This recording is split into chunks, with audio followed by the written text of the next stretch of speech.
Bismillahirrahmanirrahim. Dear participant, Assalamu alaikum and welcome to Everyday Science of Group.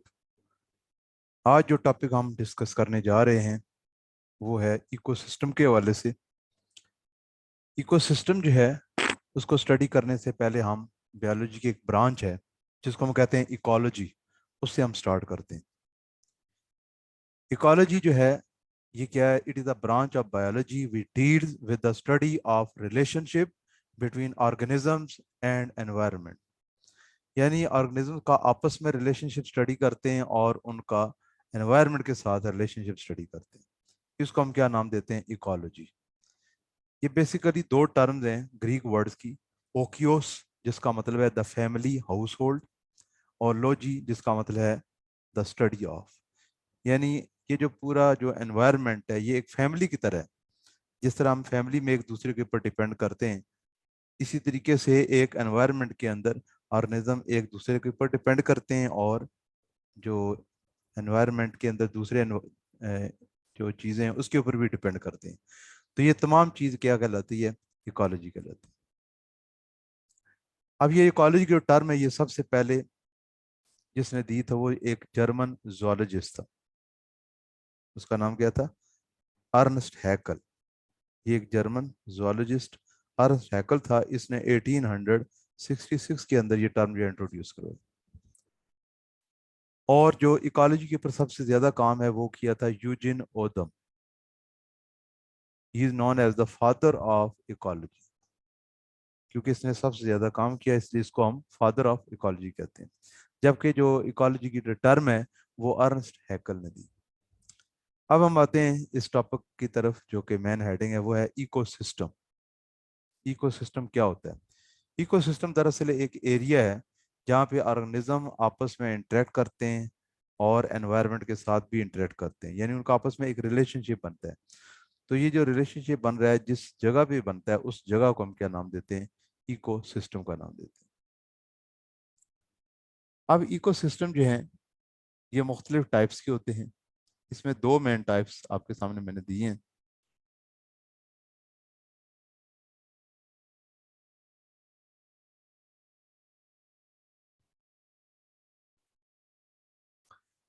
अब हम बढ़ते हैं इकोसिस्टम की टाइप्स की तरफ। इकोसिस्टम की टू टाइप्स हैं, जिसमें पहली टाइप है नेचुरल इकोसिस्टम और दूसरा है आर्टिफिशियल इकोसिस्टम।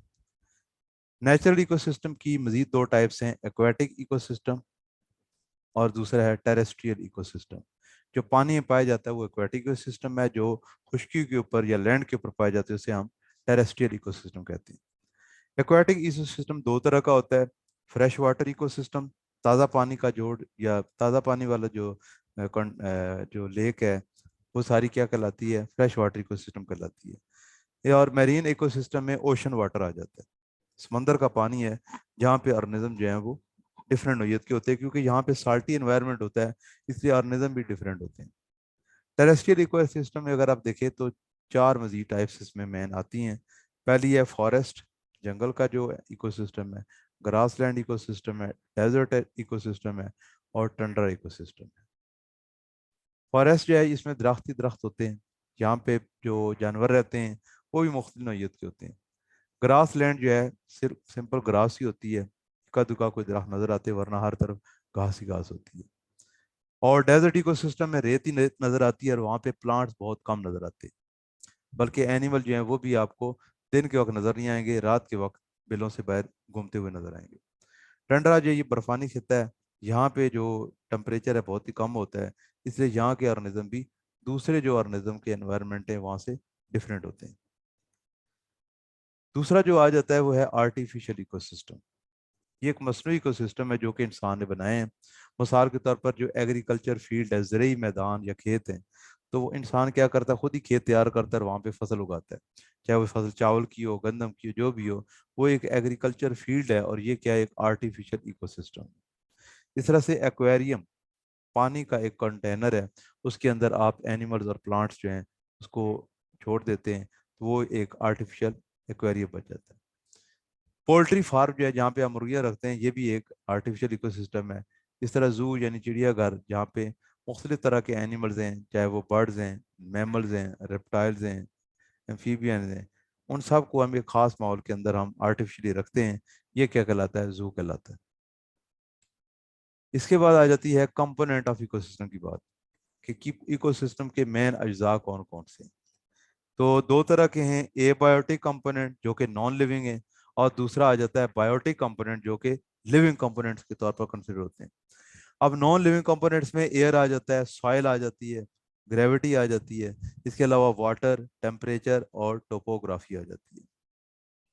ये तमाम क्या है? नॉन लिविंग कंपोनेंट्स हैं। जबकि बायोटिक कंपोनेंट जो है इसमें तीन कंपोनेंट्स आते हैं, प्रोड्यूसर्स, कंज्यूमर्स और डीकम्पोजर। प्रोड्यूसर में तमाम प्लांट शामिल हैं जो कि फोटोसिंथेसिस के जरिए अपनी खुराक खुद बनाते हैं। कंज्यूमर जो हैं ये क्या करते हैं? जो पौधे खुराक बनाते हैं उनकी बनाई खुराक को इस्तेमाल करते हैं। इनकी मजीद जो है वो तीन कैटेगरीज आ जाती हैं, और वो कौन कौन सी हैं? प्राइमरी कंज्यूमर, सेकेंडरी कंज्यूमर और टर्शरी कंज्यूमर।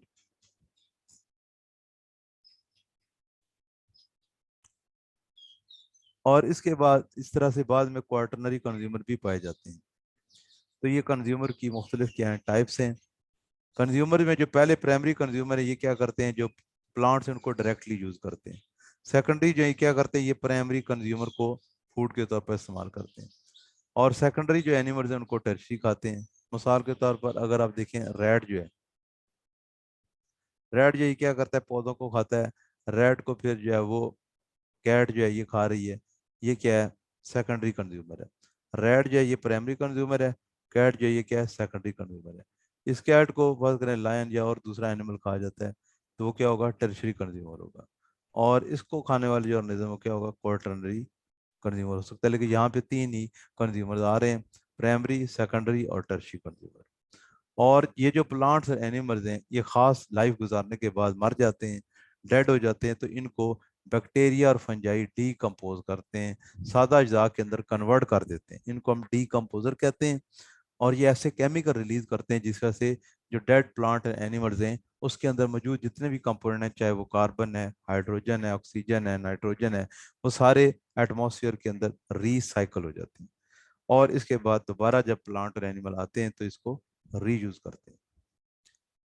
इसके बाद जो इकोसिस्टम है उससे रिलेटेड कुछ इकोलॉजिकल टर्म्स हैं। मिसाल की तरफ एटमॉस्फियर, लिथोस्फियर, हाइड्रोस्फियर और लिथोस्फियर।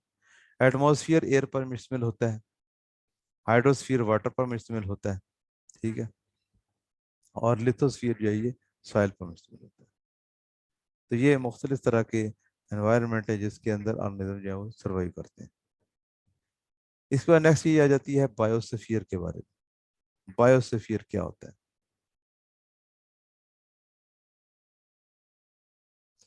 बायोस्फीयर क्या है? एक अर्थ की जो थिन लेयर है जिसके अंदर तमाम लिविंग ऑर्गेनिज्म जो है वो सर्वाइव कर सकते हैं, एग्जिस्ट कर सकते हैं, वो क्या कहलाती है? बायोस्फीयर कहलाती है।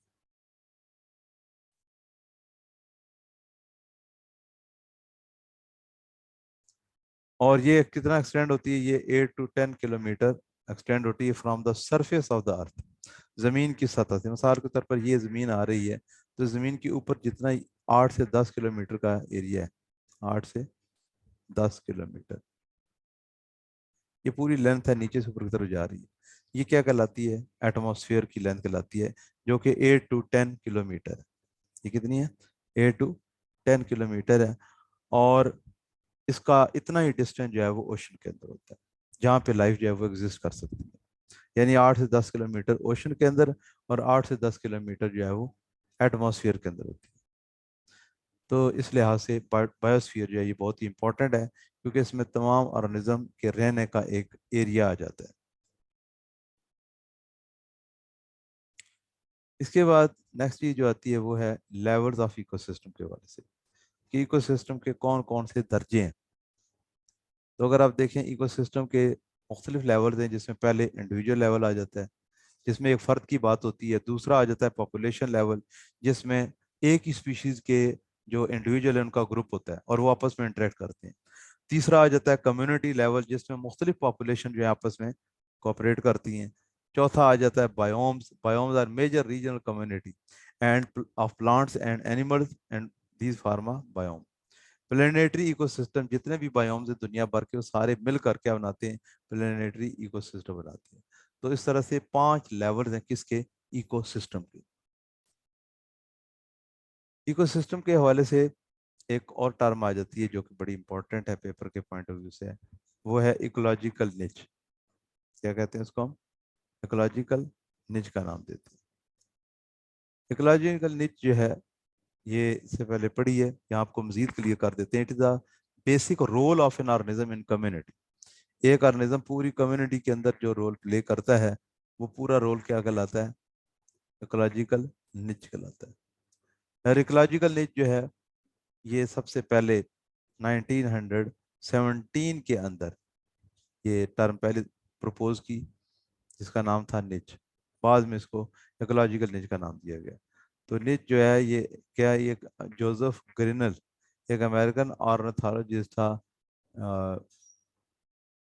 और ऑर्निथोलॉजिस्ट किसे कहते हैं, जो बर्ड्स का एक्सपर्ट होता है।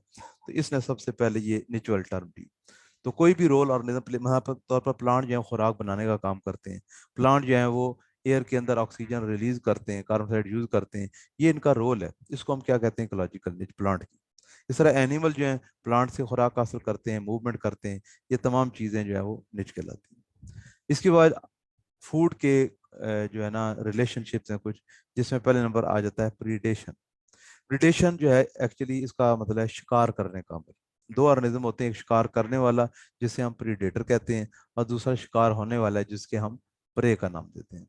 तो ये एक बेसिकली प्रीडेटर प्रे रिलेशनशिप है दो एनिमल के दरमियान, in which one animal kill the other. एक एनिमल दूसरे को मार देता है, इसको हम क्या कहते हैं, प्रीडेशन। इसकी एग्जांपल में कैट का माउस है, फॉक्स रैबिट के साथ, सील फिश को खा जाती है, मॉस्किटो जो है फ्रॉग सॉरी मॉस्किटो को खा जाती है, और हॉक यानी बाज जो है ये छोटे बर्ड्स को खुराक के तौर पर इस्तेमाल करता है। तो ये मुख्तलिफ तरह के जो एनिमल के रिलेशनशिप हैं, ये क्या है, प्रिडेशन कहलाते हैं। इसके बाद नेक्स्ट आ जाता है पैरासाइटिज्म।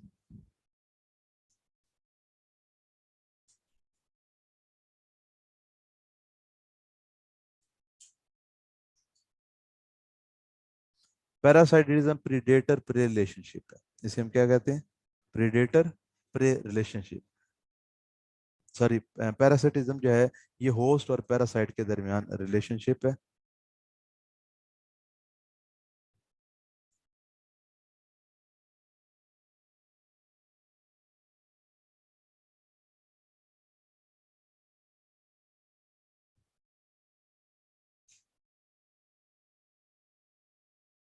होस्ट और पैरासाइट के दरमियान रिलेशनशिप क्या कहलाता है, पैरासाइटिज्म कहलाता है, जिसको हम आमतौर पर तफीलिए का अमल करते हैं। तफीलिए क्या होते हैं, जो कि अपनी खुराक के लिए, प्रोटेक्शन के लिए दूसरे ऑर्गेनिज्म पर डिपेंड करते हैं।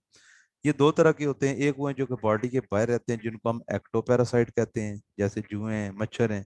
ये जिस्म के बाहर रहकर हमारे क्या करते हैं, खून चूसते हैं, जो कि उनकी फूड है। और एंडोपैरासाइट बॉडी के अंदर रहते हैं, हमारी जो इंटेस्टाइन या आंतें हैं उसके अंदर टेप वर्म पाए जाते हैं, गोल कीड़े, चपटे कीड़े। इस तरह से राउंड वर्म भी हो सकते हैं। ये सारे क्या हैं, एंडोपैरासाइट है। अब ये जो पैरासाइट है ये क्या करते हैं, ये डिजीज काज करते हैं मैन के अंदर। तो disease cause by parasites are called infestations. इनको हम क्या नाम देते हैं, इन्फेस्टेशन कहते हैं। जो भी बीमारियां पैरासाइट से होती हैं उनको हम इन्फेस्टेशन का नाम देते हैं। इसके बाद नेक्स्ट एक रिलेशनशिप आता है जिसको कहते हैं सिम्बायोसिस। सिम्बायोसिस में क्या होता है, दो ऑर्गेनिज्म इकट्ठे मिलकर रहते हैं, और मिलकर रहने के बावजूद वो एक दूसरे को नुकसान नहीं पहुंचाते हैं बल्कि फायदा ही पहुंचाते हैं। अब ये जो सिम्बियोसिस है ये दो तरह का होता है, एक है म्यूचुअलिज्म और दूसरा आ जाता है कमेंसलिज्म। दोनों में क्या फर्क है, म्यूचुअलिज्म जो है इसमें दो ऑर्गेनिज्म इकट्ठे रहते हैं और दोनों एक दूसरे को बेनिफिट देते हैं, बोथ ऑर्गेनिज्म गेट बेनिफिट, दोनों को फायदा होता है। कमेंसलिज्म में एक ऑर्गेनिज्म को फायदा होता है, दूसरे को नुकसान भी नहीं होता बल्कि उससे भी जो है अ, वो भी अटैचमेंट मिलती है, एक फायदा उठाता है दूसरा फायदा नहीं उठा सकता है। म्यूचुअलिज्म में जो एग्जांपल आ जाती है लाइचन है, लाइकन्स, जिसमें एलजी और फंजाई का एसोसिएशन है। एलजी खुराक बनाते हैं, फंजाई वाटर मिनरल को एब्जॉर्ब करके एलजी को देते हैं। तो ये एक दोनों का क्या इसमें बेनिफिट है। रूट नोड्यूल्स, फलीदार जो पौधे हैं, लेग्यूम प्लांट, दालें वगैरह आती हैं या मटर वगैरह आते हैं, उनकी जड़ें आप देखें, उसके अंदर बैक्टीरिया आपको मिलेंगे जो कि क्या करते हैं, नाइट्रोजन को फिक्स करते हैं। तो इस तरह से यहाँ पे नाइट्रोजन जो है क्या करते हैं, एक हेल्पर का काम करते हैं। इस तरह से माइक्रोराइजा है, माइक्रोराइजा में प्लांट रूट्स जो हैं, ये जो हायर प्लांट्स होते हैं वो एलजी के साथ एसोसिएटेड होती हैं। एलजी वाटर मिनरल को एब्जॉर्व करते, सॉरी फंजाई मिनरल वाटर को एब्जॉर्व करते हैं, और जो प्लांट्स हैं इनको क्या करते हैं, यूज करते हैं, और खुराक भी बनाते हैं जो कि फंजाई को मिलती रहती है। तो इस तरह से ये दो ऑर्गेनिज्म का म्यूचुअल बेनिफिट होता है इसके अंदर, इसलिए इसको हम क्या नाम देते हैं, म्यूचुअलिज्म का नाम देते हैं। म्यूचुअलिज्म के बाद दूसरी जो आ जाती है वो है कमेंसलिज्म। कमेंसलिज्म में क्या होता है कि ऑर्गेनिज्म जो है वो एक दूसरे के साथ रहते हैं, लेकिन एक दूसरे को बेनिफिट एक ही दे सकता है, दूसरा नहीं दे सकता है। तो इसको हम कहते हैं only one organism get benefit from other but other is not harm. एक को बेनिफिट होता है लेकिन दूसरे को नुकसान नहीं होता है। इसको क्या नाम देते हैं, कमेंसलिज्म का नाम देते हैं। इसमें जो एग्जांपल्स आती हैं शार्क और रिमोरा की सबसे कॉमन एग्जांपल है, और ये फीड करती हैं, लेकिन रिमोरा जो है ये इन शार्क को कोई फायदा नहीं पहुंचाती। अब हमने देखना है न्यूट्रिएंट जो ऑर्गेनिज्म यूज करते हैं। दो तरह के, मैक्रो न्यूट्रिएंट्स और माइक्रो न्यूट्रिएंट। जो न्यूट्रिएंट लार्ज क्वांटिटी के अंदर यूज होते हैं वो मैक्रो न्यूट्रिएंट, जो कम क्वांटिटी में यूज होते हैं वो water, carbon dioxide, oxygen, nitrogen. ठीक है, तो ये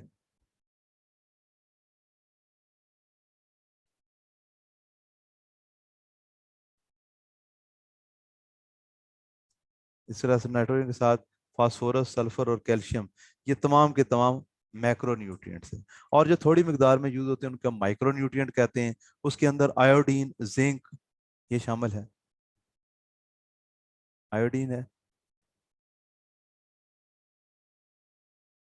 पहले आयरन है, फिर जिंक है, फिर आयोडीन, और फिर चौथे नंबर क्या आ जाता है, मोलिब्डेनम है। तो ये इनकी काफ़ी कम मिकदार दरकार होती है, बाद बल्कि इसके अंदर ट्रेस एलिमेंट के तौर पर एब्जॉर्ब होते हैं। तो इसलिए ये भी एक इम्पॉर्टेंट जुज़ है माइक्रो न्यूट्रिएंट्स। इसके बाद renewable and non renewable resources, ऐसे रिसोर्सेज जिनको हम दोबारा से यूटिलाइज कर सकें, वो क्या कहलाते हैं, रीन्यूएबल रिसोर्सेज कहलाते हैं। और जिसको हम यूज नहीं कर सकते वो क्या कहलाते हैं, नॉन रीन्यूएबल रिसोर्सेज।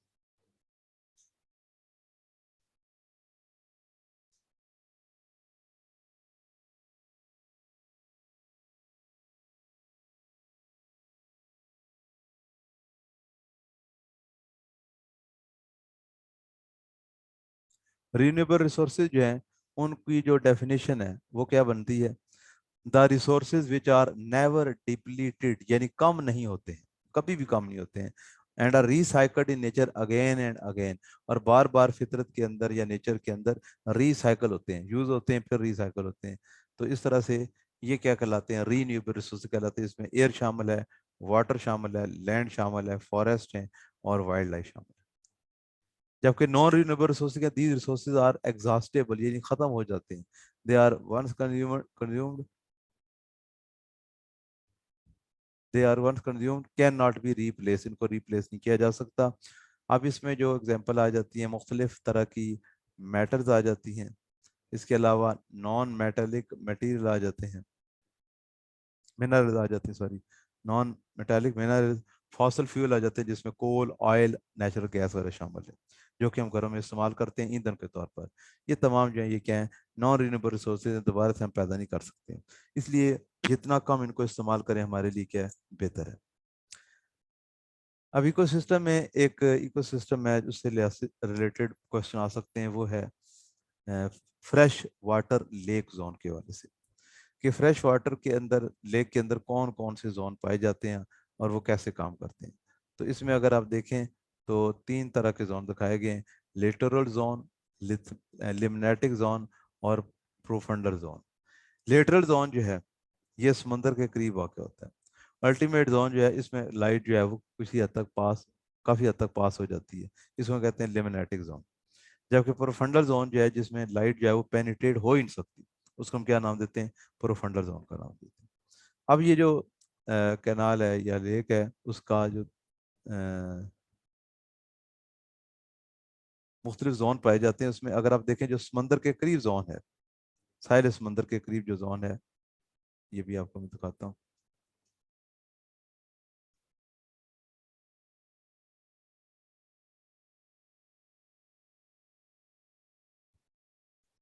ये आपके सामने मुख्तलिफ जोन जो हैं वो डिस्प्ले किए गए हैं।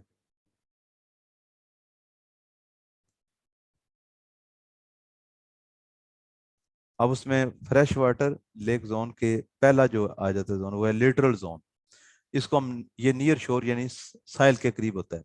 यहाँ पे प्लांटेशन काफी होती है। लिमिनेटिक जोन, यहाँ पे लाइट काफी होती है, यहाँ पे भी प्लांट जो है ग्रो कर सकते हैं। और प्रोफंडल जोन जो है, ये light can not penetrate, light penetrate नहीं हो सकती है, ये डेस्क में होता है। यहाँ पे पौधे और जानवर जो है वो नहीं मिलते हैं, बल्कि चंद एक आधो का प्लांट और एनिमल होंगे जो थोड़ी रोशनी देते हैं और फिर बाद में खत्म कर बैठते हैं। तो और प्रोफंडल जोन जो है इसके अंदर बिल्कुल ही रोशनी जो है वो नहीं आती।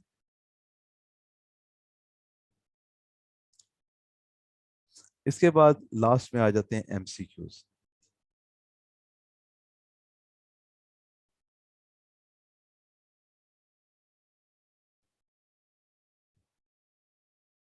एमसीक्यूज जो है, उसमें पहला जो एमसीक्यूज आता है वह who is known as father of ecology, Ernst Haeckel, Eugene Odum, George Grinnell या डार्विन। तो इसका जो आंसर है वो है यूजेन ओदम। बी ऑप्शन इसके अंदर क्या होगा, करेक्ट होगा। The thin layer of the earth in which all organism live, जिसमें तमाम ऑर्गेनिज्म पाए जाते हैं, वो क्या कहलाती है, बायोस्फीयर। बायो का मतलब life. Which of these is not a biotic component of an ecosystem. ठीक है, ये एयर वाटर सॉइल ये तो ए बायोटिक हैं, लेकिन डीकम्पोजर नहीं है, तो डीकम्पोजर वाला आंसर जो है ये क्या होगा, करेक्ट होगा। इसके बाद basic role that an organism plays in a community is called nature, infestation, symbiosis या बायोम। अभी आपने पढ़ा इकोलॉजिकल नेचर है, ए ऑप्शन इसके अंदर क्या होगा, करेक्ट होगा। इस तरह से नेक्स्ट आ जाता है म्यूचुअलिस्टिक एसोसिएशन के हवाले से question. Mutualistic association between fungi and LG is called. Fungi और एलजी के दरमियान जो एसोसिएशन है वो क्या कहलाता है, लाइकन कहलाता है। बी ऑप्शन इसके अंदर क्या होगा, करेक्ट होगा। विच of these is an example of artificial ecosystem, forest, grass land, Tundra तो नेचुरल है, जू इसमें रह जाता है, वो क्या आर्टिफिशियल इकोसिस्टम। इसका which of the following shows symbolism, commensalism. Commensalism किसके अंदर पाई जाती है, तो शार्क और रिमोरा। ये भी हमने एग्जांपल पढ़ी। Zone of fresh water lake where light can penetrate is called limnetic zone. Limnetic zone वो है जहाँ पे लाइट जो है वो पेनिट्रेट कर सकती है। इसके बाद एनिमल जो प्रीडेटर मारते हैं उसको हम क्या नाम देते हैं, उसको हम क्या कहते हैं, प्रे, यानी शिकार होने वाला जानवर। विच of these is not a renewable resource, कौन सा इसमें रीन्यूएबल रिसोर्स नहीं है, मेटल जो है ये रीन्यू नहीं किए जा सकते हैं, तो इसमें मेटल वाला ऑप्शन जो करेक्ट होगा। Biosphere extend from surface of earth to the atmosphere up to 8 to 10 kilometre, B जो करेक्ट होगा। Which organism is an endoparasite, lice, mosquito, leech और टेपवर। एंडोपैरासाइट जिसमें के अंदर जो पाया जाता है वो एक्टोपैरासाइट है। तो ये आज का जो टॉपिक है ये तकरीबन कंप्लीट हो गया है। तो इसको आप जो अच्छे तरीके से तैयार कर लें। ओके, अल्लाह हाफिज।